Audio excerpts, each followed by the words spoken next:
Tumebabaishwa na aya moja inaozungumza maneno ya shetani kukwambia utafukarika. Hili tumelibeba neno moja la shetani, tumesahau maneno 90 ya Allah tabaraka wa taala kwamba riziki iko mkononi kwa nani? Kwa Allah tabaraka wa taala. In takunu fuqara yughnihimullahu min fadli, sio nyinyi. Mkiwa nyinyi ni mafukara, Allah atawatajirisha kwa fadhila zake.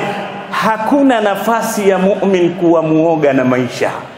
Mu'min uoga wake ni vipi nitamkosea Mola wangu, ni vipi nitafanya taksiri katika nilioamrishwa, ni vipi nitakuwa nyuma katika kumwabudu, ni vipi nitakuwa mbaya katika tabia njema, ni vipi nitakuwa muovu katika kutekeleza amana. Hadha wajibu an ta'budu Allah wa la tushrik bihi.